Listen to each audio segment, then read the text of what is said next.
네, 지난주 마지막 거래일 미국 뉴욕 증시 같은 경우는 트럼프 대통령의 유연성 발언에 초점을 맞추면서 다소 안도를 했습니다. 이번 주에는 미국의 2월 PCE 발표도 있고 미시간대 기대 인플레이션 발표도 있고 다양한 지표와 연준 인사들의 발언이 지금 예고는 돼 있지만 트럼프 관세가 중요한 이슈가 될 것으로 보입니다. 네, 여전히 트럼프 관세에 집중을 해야 될 것 같은데요. 지난주 외국인의 매수가 들어왔고 또 이번 주에는 공매도 재개 또 정치적 리스크가 있는 만큼 변동이 큰 상황입니다. 시장에 대한 다양한 분석, 매크로인사이트 김태용 글로스힐 자산운용 대표 모셨습니다. 대표님 어서 오세요. 반갑습니다. 네, 안녕하십니까. 반갑습니다. 대표님, 최근 우리 시장 같은 경우는 미국 증시에 비해서는 낙폭도 그렇게 크진 않고 비교적 잘 버텨내고 있는데 특히 지난주에는 삼성전자 6만 원 선을 회복을 하기도 했고요. 우리 증시 전망 어떻게 보십니까?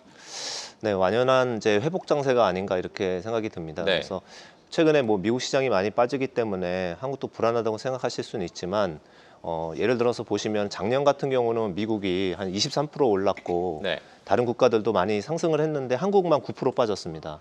그러니까 한국이 철저하게 소외됐었고요. 그 이유는 당연히 정치적인 불안도 있지만 네. 사실적으로 반도체 사이클이 하락하기 시작했기 때문입니다. 그래서 작년 여름부터 반도체가 계속 빠졌기 때문에 외국인들이 한국을 네. 버리고 나간 거고요. 또한 이제 마찬가지로 국내에서 해외 투자가 늘어났기 때문에 어려움이 있었습니다만 올해는 그 반대 현상이 일어나지 않을까 이렇게 생각을 하고 있습니다.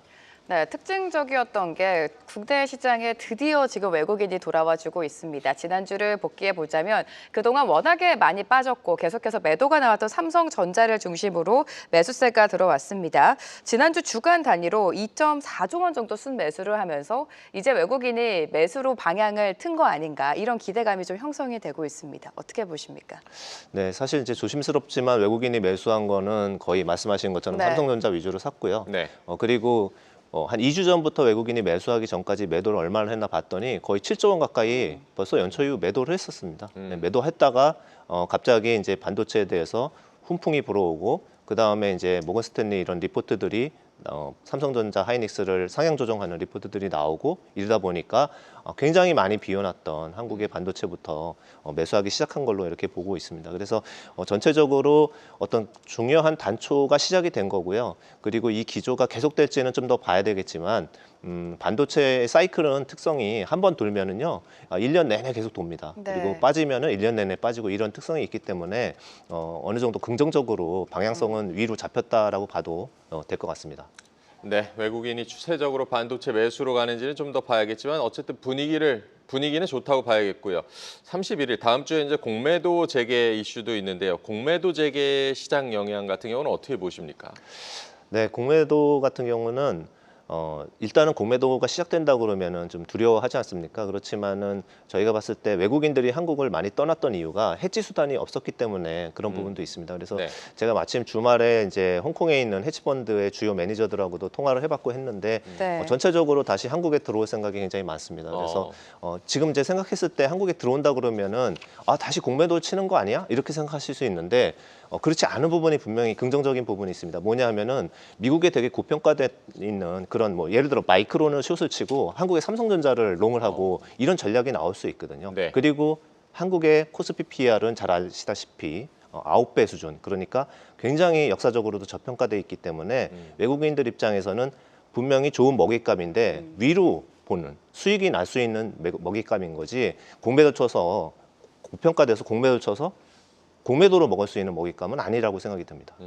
자, 공매도가 재개가 되면 아무래도 투자자 입장에서는 어떤 섹터를 눈여겨봐야 되는지 반대로 어떤 섹터를 좀 조심해야 되는지 궁금해하실 것 같습니다. 대표님의 의견을 좀 여쭤볼게요. 이제 저평가된 거는 이제 당연히 공매도 대상이 아닐 거고요. 그래서 저희가 PBR로 많이 보는데 이제 미래 ROE, 올해 예상 ROE 대비 PBR이 낮은 기업들이 있죠. 그런 기업들은 매수 대상이 될 것 같고요. 그 반면에 분명히 좋은 호재성 뉴스도 많고 수출 수입 다 잘 되는데 그러나 이제 주가가 굉장히 앞서간 그런 업종들도 몇 개 있습니다. 그래서 예를 들면 로봇이라든지 아니면은 조선, 방산 등등이 있는데 그 중에서 어닝이 따라오는 기업들은 괜찮을 거고요. 그렇지 못한 기업들은 조금 더 우려가 되는 이런 부분입니다. 예. 네, 섹터별로도 잘 체크를 해보셔야겠는데 우리 시장, 우리 금융시장에 이제 영향을 줄 탄핵 심판 선고도 이제 언제 나올지 모르겠지만 네. 대기 중인데 이번 주에 뭐 나올 것이다 이런 예상도 있고 탄핵 리스크 해소가 되면 우리 시장에 어떤 영향을 줄 거라고 보십니까? 이제 빨리 안정이 돼야겠죠. 그래서 탄핵 리스크 해소가 되면은 물론 이제 뭐 선거가 있을 수도 있고 어떻게 변할지 모르겠지만 네. 외국인들 입장에서는 되게 긍정적으로 볼 것 같아요. 그리고 지금 이제 한국이 다른 나라들도 다 관세가 구체화돼 가고 있는데 한국은 관세 뉴스가 없잖아요. 네. 네. 이게 이제 좋은 게 아니라 미국 입장에서 보시면은 아니 뭔가 협상을 해야 되는데 협상할 대상이 없는 거죠. 네. 그 협상할 대상이 없기 때문에 뒤로 밀어놓은 상황입니다. 그래서 나중에 보면은 이런 게 안정하고 되고 나면은 협상 대상 주체와 함께 우리한테도 관세를 매기는 이런 나쁜 뉴스들도 분명히 나올 거는 있습니다. 그렇지만은 전체적으로는 불확실성 해소라는 측면에서는 굉장히 긍정적으로 볼 것 같습니다. 네, 올해 들어서 강달러 기조가 완화가 되고 있음에도 불구하고 원화 가치는 여전히 약세 흐름을 보여주고 있습니다. 방금 짚어주신 뭐 정치적 불확실성도 있기 때문에 달러의 방향성을 좀 잘 체크해 봐야 될 것 같은데 어떻게 갈 거라고 예상하고 계십니까?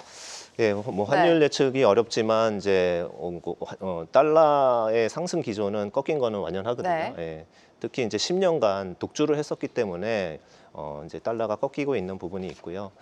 그리고 저희가 봤을 때 해외 투자가 상당히 많이 일어났던 부분들, 그러니까 국내 투자가들이 국내 시장이 안 좋으니까 달러로 환전을 한 다음에 미국에 투자한 규모가 140조 원이 넘더라고요. 그래서 이제 그렇게 본다 그러면은 그런 환전 수요도 굉장히 컸었는데 올해는 이제 국장이 회복이 되고 미국 시장이 좀 조정을 하게 되면서 그런 부분 때문에 이제 달러 수요가 어느 투자 수요의 입장에서는 좀 줄어들 것 같습니다. 네. 그래서 전체적으로 말씀하신 것처럼 외국인이 사는 것도 도움이 됩니다. 원화 강세에 도움이 되는데 해외 달러 유출이 덜 되는 부분들도 분명히 긍정적으로 작용을 할 것 같습니다. 네.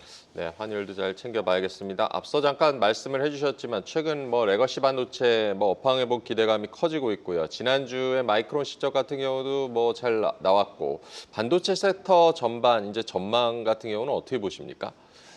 네, 지금 이제 뉴스들을 한두 달 전부터 좋은 뉴스들이 계속 나오고 있어요. 네. 그래서 예를 들면은 2분기에 반도체 가격이 인상이 될 거다. 그리고 재고가 많이 줄었다. 이런 얘기들이 있거든요. 이제 그런 부분들은 계속 업황이 안 좋으니까 감산을 했던 거고요. 그다음에 고부가 가치인 HBM 반도체의 캐파를 계속 얼로케이션 하다 보니까 거기서 이제 레거시 반도체들이 생산량이 줄어드는 그런 효과들이 있었던 거죠. 그런 것들을 바로 포착을 해가지고 이제 아까 말씀드린 것처럼 모건 스탠리나 CT 같은 데서 리포트가 나온 건데 최근에 나온 모건 스탠리 리포트도 뭐 3, 4일밖에 안 됐습니다만 모건 스탠리는 윈터 이즈 커밍으로 굉장히 유명했던. 네. 그러니까 정확하게 꼭지에서 삼성전자 피크 쳤다라고 이렇게 얘기하고 그때가 사실상 삼성전자가 최고 이익을 내고 있었어요. 네. 분기거든요. 작년 2분기입니다. 그때 이제 정확하게 꼭지를 맞춘 이런 하우스이기 때문에 미국에서도 이제 팔로워들이 많아요. 그래서 이 리포트에 대해서는 되게 선제적으로 나오고 있고 네. 제일 먼저 꺾은 데가 제일 먼저 지금 목표가를 올렸죠. 올렸잖아요. 네. 그렇기 때문에 외국인들은 굉장히 신뢰하는 리포트로 보고 있고 그런 부분들에 따라서 최근 2주 동안 특히 뭐 저번 주에 삼성전자의 대규모 매수가 일어난 걸로 보고 있습니다. 네, 모건 스탠리가 반도체 업황을 전반적으로 좀 보수적으로 봤는데 최근 들어서 삼성전자랑 하이닉스의 목표 주가를 올린 게 시장에는 굉장히 의미 있게 작용을 하고 있는 것 같습니다. 마이크론 실적 좀 세부적으로 보면 매출과 EPS가 시장 예상치를 상회했고 시장이 가장 주목하고 있는 게 뭐 HBM 쪽 아니겠습니까?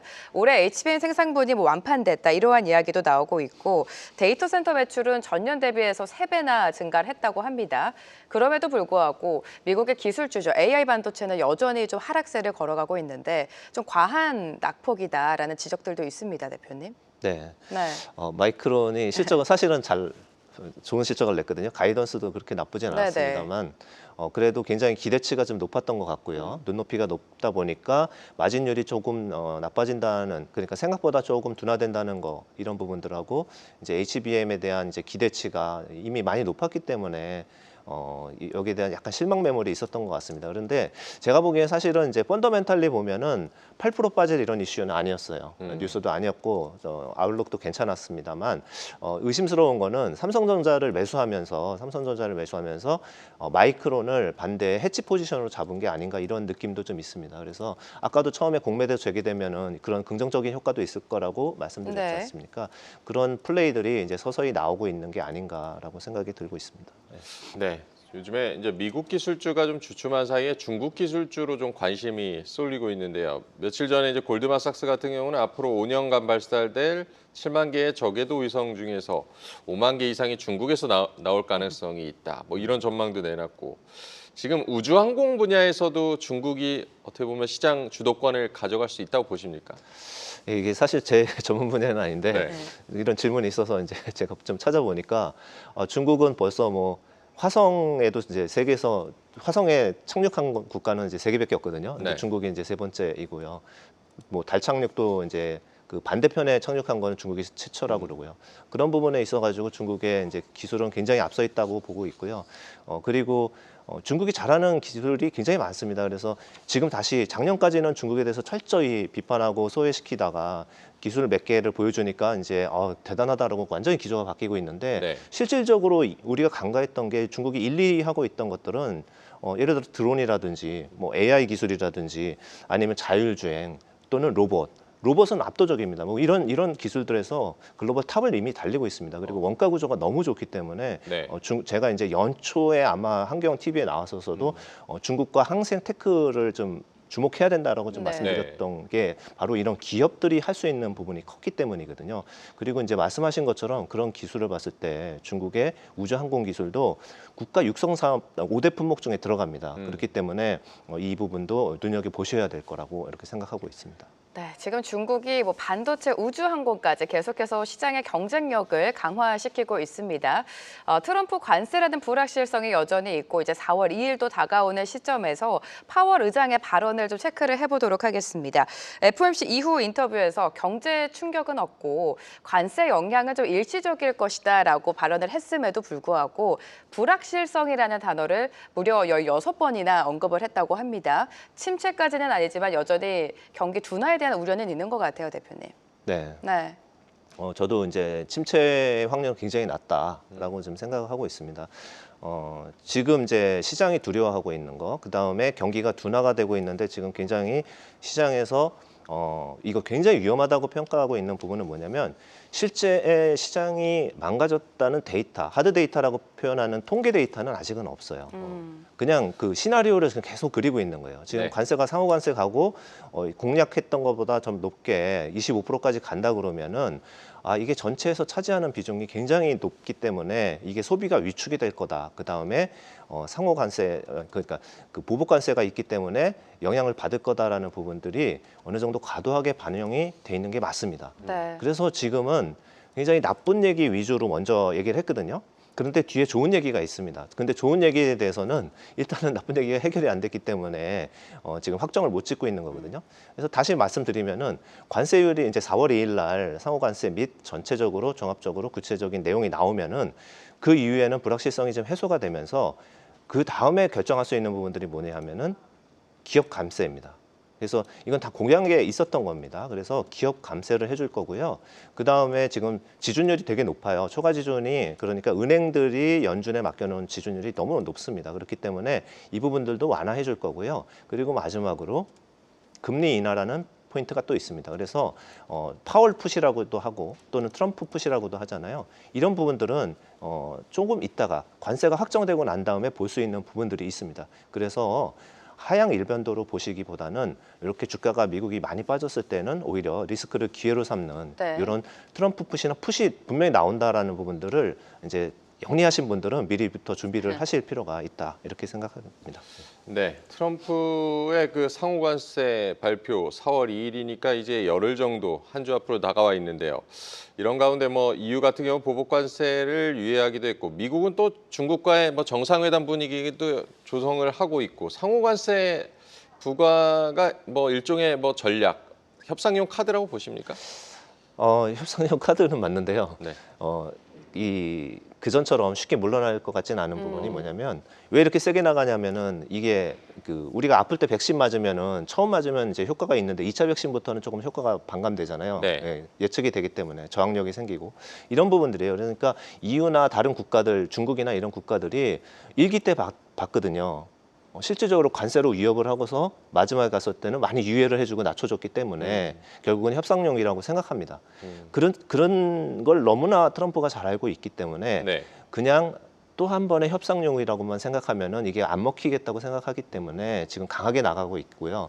그리고 생각보다 많이 낮아질 가능성은 좀 낮다고 생각합니다. 네. 그래서 이 부분은 굉장히 큰 리스크는 맞습니다. 그렇지만은 다시 좀 더 길게 생각을 하거나 본질을 한번 보자 이거죠. 본질을 본다 그러면 트럼프의 속마음은 무엇일까? 결과적으로는 미국이 잘 되고 좀 더 관세를 부과해서 미국에서 더 많은 기업들을 끌어들이고 여기서 생산을 하는 것들이고 경기를 활성화시키기 위함입니다. 그런데 지금처럼 강대강으로 가고 만약에 더 높인다 그러면은 두 가지 역효과가 있겠죠. 첫 번째는 보복관세가 분명히 올라올 겁니다. 네. EU나 중국이나 보복관세를 올리게 되면은 미국의 많은 수출 기업들이 또 한 번 타격을 받게 됩니다. 그게 첫 번째고요. 두 번째로는 실질적으로 만 25%씩 매긴다 그러면요. 그 관세를 부담하는 주체는요. 미국의 가계 소비자들이에요. 네. 예. 중국이 수출을 하는 것들에 대해서 관세만큼 더 비싸게 사야 되는 게 소비자의 목입니다. 또는 기업, 중간 기업의 목이죠. 그렇게 되면은 미국의 소비자들의 가처분 소득이 줄어들면서 소비여력이 현저하게 둔화가 되겠죠. 이런 부분들이 한 5천억 달러에서 6천억 달러 정도, 그러니까 0.5조 달러 이상이 예상이 되기 때문에 이렇게 강대강으로 갈 생각이 사실상 없고요. 그렇기 때문에 어느 정도 상대방하고 협상용이라고 결론적으로는 표현을 할 수 있지만 쉽게 물러서지는 않는다. 이 정도로 한번 정리해 보겠습니다. 예. 계속해서 강대강으로 가기에는 아무리 그래도 좀 무리가 있고 그래도 여전히 좀 협상용 카드로 트럼프 대통령, 트럼프 행정부는 지금 사용을 하고 있는 것 같습니다. 가장 중요한 거는 이제 우리나라 안에서 어떤 산업이 또 어떤 섹터가 가장 큰 타격을 받을지 리스크 관리를 해야 되지 않습니까, 대표님? 네네. 네. 우리나라도 이제 나중에 뚜껑이 열리면 이제 어떤 업종에 어떻게 관세가 이제 부과율이 나올 건데 네. 네. 이제 다 아시는 수출 업종들이 타격을 받을 것 같고요. 그럴 때 이제 수출 업종이라고 해서 다 나쁘다 이렇게 보시면 안 되고요. 한 두 가지로 한번 분류를 해보겠습니다. 네. 저희가 미국에 수출을 하는데 미국에서 대안이 없어요. 또는 이제 경쟁하는 품목이 없습니다. 이런 것들은 문제가 없을 것 같아요. 네. 예를 들면 라면. 예, 불닭볶음면 네. 미국에서 못 만들잖아요. 네. 라면 같은 경우나 또는 엔터테인먼트, 한국에 공연하고 수출하고 음반 팔고 이런 음원들에 대한 구매에 대해서는 당연히 영향이 없죠. 이런 부분들은 전혀 영향이 없고요. 반도체도 마찬가지입니다. 반도체 마이크론 하나 있을 뿐이지 반도체 수출할 국가는 삼성전자랑 하이닉스밖에 없죠. 네. 그렇기 때문에 전체적으로 한국만 잘하는 이런 업종들은 관세가 있으나 없으나 가격 전가가 가능합니다. 슬슬 올리면 됩니다. 예. 그런데 반면에 거꾸로 얘기해서 미국이랑 경쟁이 되고 있는 그런 품목들, 예를 들면 자동차 업종이라든지 아니면은 뭐 철강, 뭐 소재, 화학 업종 이런 업종들은 국제 시세가 있고 다 경쟁이 되고 있는 품목들입니다. 그렇기 때문에 그런 품목들에 대해서는 약간 주가에 영향이 좀 있을 수 있지만 반면에 역으로 생각하면은 우리가 투자하기 좋은 부분은 한국이 잘하는 경쟁력이 있는 부분에 대해서 골라서 하게 되면은 우리가 관세 영향도 좀 피해갈 수 있는 네. 그런 업종들이 충분히 있다. 이렇게 말씀드리겠습니다. 한국이 잘하는 업종을 잘 발굴을 해야겠고요. 관세 전쟁에 오히려 이제 뉴욕 증시 같은 경우는 조정을 받고 있고 트럼프 참모들은 4월 이후에 불확실성이 거칠 것이다. 뭐 이렇게 얘기를 하고 있는데 뉴욕 증시 흐름은 어떻게 전망하십니까? 네, 제가 과거 통계를 봤어요. 네. 통계를 보니까 그 고점 대비 10% 이상 S&P 500이 하락했을 때 네. 20년 동안 15차례가 있었는데 그중에서 13차례가 바로 반등을 했습니다. 근데 1년 안에 10% 이상 다 올랐던 그런 통계가 있습니다. 그리고 그렇지 못했던 두 차례 정도는 언제였냐면 예를 들면은 리만 사태 같이 금융위기가 왔을 때라든지 또는 2013년처럼 이런 위기가 있을 때 그때만 그러니까 대세 하락장이죠. 대세 하락장일 때만 고점을 회복을 못했고요. 나머지는 대부분 반등을 했습니다. 그래서 통계적으로 봤을 때도 확률은 높은 편이다. 그다음에 두 번째 우리가 여기서 질문해야 될 건 뭐냐면 그러면 지금이 경기 침체가 오고 미국의 대세 하락장이냐 이 부분을 판단을 하면 되는데 굉장히 그 확률이 낮다고 아까 말씀드렸고요. 그리고 하나만 더 말씀드리면은 그 확률이 낮은 이유는요. 미국에 버블이 많이 껴 있으면은 침체가 올 수 있습니다. 그렇지만은 미국의 주가에는 버블이 껴 있었던 게 맞는데 가계 전체적인 경기 또는 이제 주택 버블 또는 많은 차입에 의한 레버리지에 의해서 지탱이 되고 있는 경제 수준이 아니에요. 10년 전에 비해서 미국의 전체적인 부채 비율, 가계 부채 비율이 15%에서 11%까지 떨어져 있는 상태입니다. 가계 자산은 2배 이상 올라갔고요. 10년 동안. 그렇기 때문에 가계 체력이 충분히 받쳐주고 있고요. 그다음에 지금 이제 우리가 월급 상승률 전년 대비 보면은 한 4% 정도는 유지하고 있거든요. 이런 부분을 봤을 때도 갑자기 소비가 확 죽지는 않을 겁니다. 그렇기 때문에 경기 침체를 가정하는 거는 조금 섣부른 생각인 것 같고요. 그렇게 경기 침체가 아니고 대세 하락이 아니라고 생각할 때는 지금은 미국 주식 시장이 굉장히 좋은 매수 기회, 분할 매수. 혹시 우리가 이제 관세는 또 불안한 것도 많기 때문에 정확하게 모릅니다. 네, 네. 그렇기 때문에 제가 봤을 때는 그냥 분할 매수에 좋은 기회다라고 생각을 하고 있습니다. 지난해 미국 증시가 워낙 잘 갔고 올해 들어서 주춤했기 때문에 지금의 조정을 분할 매수의 기회로 삼아봐도 좋겠다라는 말씀을 해주셨는데 미국 증시가 쉬어가는 동안 뭐 중국이라든지 유럽 쪽으로 유동성이 자금이 좀 이동을 했던 것 같습니다. 미국 증시가 뭐 지금 대세 하락장이다라고 당연히 판단할 수는 없지만 그래도 일시적으로 비미국이죠. 뭐 중국이라든지 유럽 증시의 상승이 좀 이어질 것이라고 보십니까? 좀 상당히 이루어졌기 때문에 네. 이제 관세가 정확하게 이제 어느 정도 구체화되면은 한번 빠질 수는 있어요. 그렇지만은 방향은 이제 좀 더 유리하다라고 말씀드릴 수 있는 부분은 사실은 이제 EU의 맹주 독일이 변했어요. 네, 독일이 변한 건데 이 부분은 상당히 큰 의미를 가지고 있습니다. 네. 왜냐하면은 그쪽의 국가들은 GDP 대비의 재정 확대 비율이 제한이 돼 있었는데 그거를 이번에 넘어가도 된다라는 실질적인 승인이 있었던 걸로 생각하시면 되거든요. 그렇기 때문에 독일이 재정 적자, 그러니까 재정 정책을 핀다는 건 재정 적자를 감수해야 된다는 거거든요. 네. 그런데 이제 두 가지 좋은 꽃놀이패라고 생각할 수 있는 부분은 뭐냐면 지금 관세를 매기게 되면은 당장 EU 수출 또는 독일이 미국에 수출하는 부분에 어느 정도 불확실성이 생기는데 그런 경우에는 통화를 약세로 보내가지고 수출을 더 하면 되거든요. 그래서 관세를 그걸로 막아준다라는 개념이 있기 때문에 그런 식으로 해서 이제 통화 약세를 보낼 수 있는 제일 좋은 방법이 재정 적자를 가져가면서 돈을 막 푸는 거죠.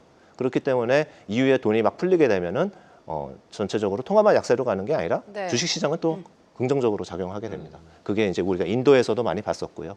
중국도 이제 그런 기조로 가게 되는 거죠.